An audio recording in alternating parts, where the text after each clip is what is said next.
I think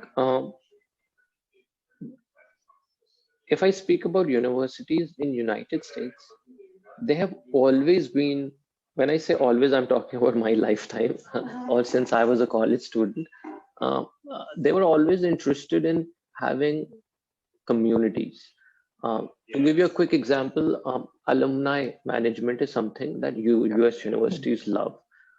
There were magazines to support them. There were email listserv that were used to go there because they obviously seek donations from these alumni. They also want to make sure that any success that these alumni have, the institutions quickly can take credit for it, and their marketing and communication team can use it. So all of those things are always there. But as the technology evolves, um, I think instead of having these kind of offline efforts or these scattered efforts, they can make it more organized and structured by building these communities. Um, so when Facebook came into play, there were a lot of groups that were being created. So for example, in your students that were admitted, international students that were admitted into a certain university, um, they would create groups for them, and these students will join from all over the world, right? So to give you an example, let's say I applied to New York University, right, for fall 2021. Now my incoming class of international students is 200 students, right? So I'm either going to meet them on the day one of my orientation, or I can start talking to them before even I land in United States, right? Yeah. But the challenges that universities have, uh, what if 100 of those students are from China and China doesn't allow Facebook, right?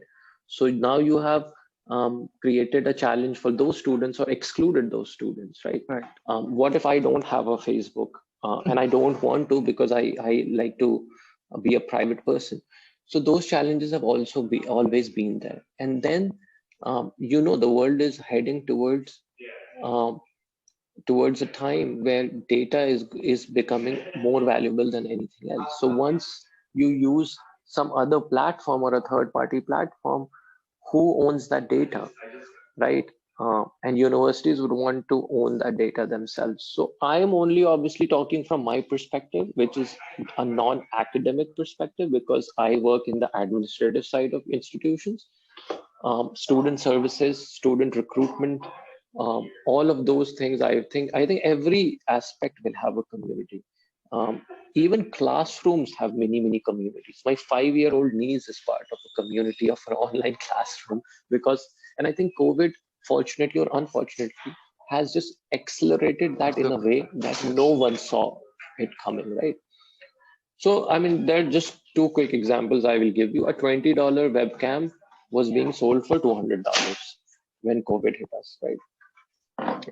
And all these event companies, because it's not like we just started doing webinars. We were doing webinars like 2, 3 years ago also. But now the same companies want to charge us, you know, maybe 10 times the amount that we were paying pre-COVID for online event, virtual events. And like I said, virtual conferences were just not a thing, even for an industry like international education. It wasn't for whatever reason, but now every organization is not only doing virtual events, they're using platforms that create communities, temporary or permanent. So for example, there's a company called Socio, which is very popular here, right? That's an virtual event community, virtual event platform, but they have a community like, which is a big aspect of that. Another platform that I recently used was called Hublo for our virtual student fairs. They also have it's almost like community, very similar to Social Hub. Like people have to build the profiles, but one of the tabs is like sessions, so they can go and join sessions. Yeah. So I think everyone has realized the power of a community and is trying to do something around it. Obviously, it needs a lot of work and it needs to be evolved. And I think education sector is no. I mean, it's gonna definitely engage in various forms of community, from one classroom to maybe alumni to student recruitment. Yes.